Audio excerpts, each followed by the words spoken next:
It does feel strange to be talking about such intimate things, but people are already talking about me. I keep hearing about it. That's all I keep hearing. Every time.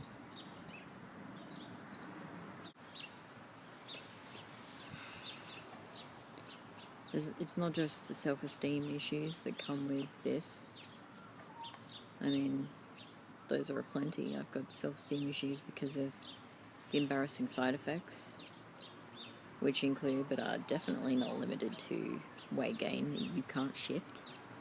It's another thing I was speaking to my sister's friend about, is the weight that she can't shift at all. You just can't with this. People always say to you, oh, you need to lose weight. You know, it'll help you maybe with your condition. It might help a little bit. And it's impossible to do. It's so hard. PCOS seems to explain a lot of things that have been wrong with my body since I was, probably before I was 16, but most noticeably since I was 16, when I had my first cycle.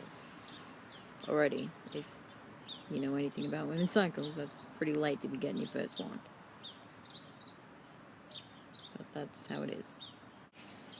PCOS does affect your everyday life, because you wake up in the morning and you think, I'm gonna have to hide it. I'm gonna have to cover it again, because I can't wake up. There's not one day that I wake up and I can just walk out of the house and, whatever. I just can't. Because of this. Because I was born with this. I can never feel comfortable in public without covering it all up.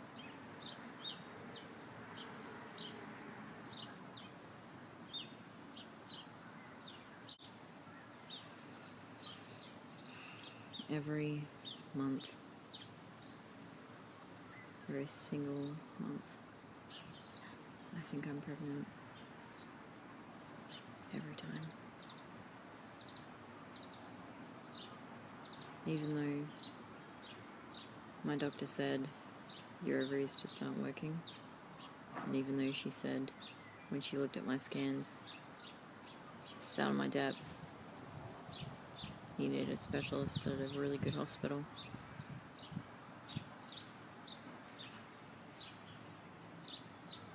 I still have that moment every day where I think, oh my God, this could be happening. For anyone who thinks I'm just pessimistic, you need to seriously do some of your own research and imagine how you would feel if it was you. Another horrible thing about PCOS is that over the age of 40, there's an increased rate of heart attack in women with PCOS. Completely terrifies me. Thought that in another 13 years, I could die.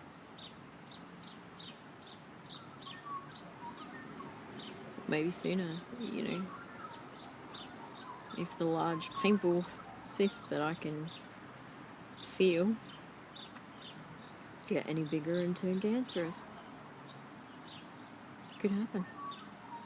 Happened to my auntie. Her cysts turned cancerous. She had one taken out, but it burst, and she's got an 80% chance of it coming back, and she's not going to get chemo.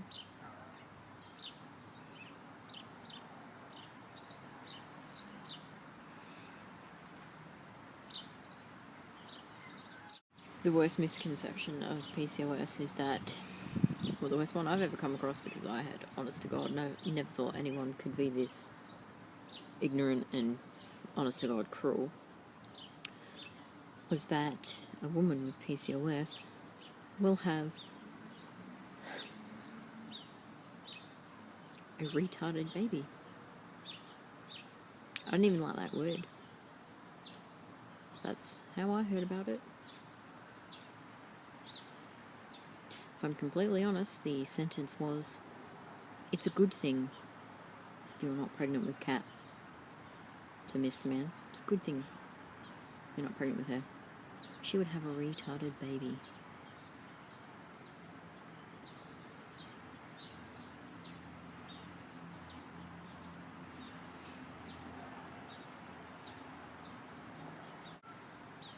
Feels like enough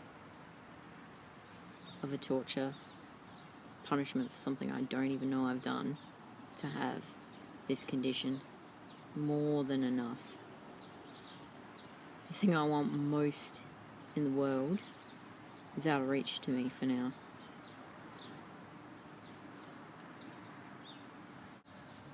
I can't do what most other women can naturally do and take for granted, and boy, did I take it for granted when I was growing up. The thought that it wouldn't be easy never crossed my mind until it started not to be, and I was in my 20s.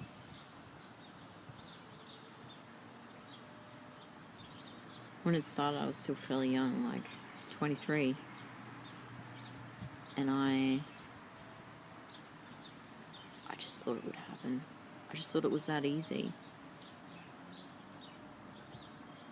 The stuff is deposited and you get pregnant. Anything but easy. The worst part of all this for me is that most recently, within the last few months, I've spoken to my doctor about it and everything, is that I've been having pregnancy symptoms very strongly every month. I have them right now. I've been having terrible indigestion for a week.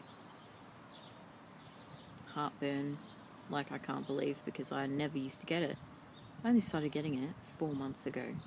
First time in my life I ever had it. I didn't know what was happening. So painful. And I've had it for 7 days whenever I eat anything other than plain toast. So it doesn't help me. It doesn't help me to be having these symptoms. And then there's nothing. Then I do a test. I've used every single pregnancy test on the market here. And I swear to God, I don't even believe I'll ever see a positive sign on those. I've had so many negative ones, it's like, can't imagine it. Can't even imagine it. It is hard for me to talk about this and know that there are certain people that dislike me, that's putting it mildly, that will watch this, pick at it for anything they can use against me, like their children. And they will never understand, because they don't want to, what this is like. All my life I've wanted to be a mum, all my life. And nobody under the age of 40 expects to walk into their doctor's office and walk out being told that they can't have children. That their body, their 27-year-old body, will not do that. Maybe this episode's been a little bit too serious for some, but that's fine. I've needed to talk about it, and I think some people out there who aren't going to mind their own business and can't understand about it need to hear the truth about it. It's a horrible, painful thing. And I'm not talking emotionally right now when I say painful. I'm saying physically painful too. Of course it's emotionally painful if it's something you want. And it's always going to be emotionally painful if there's something that could kill you that you can't control. I didn't smoke to bring this on.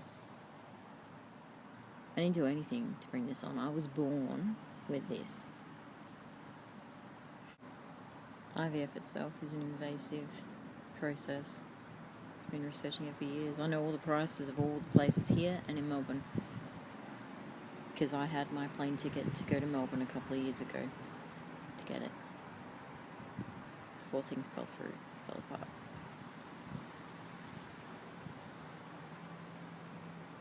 And the longer I wait, the worse it's going to be.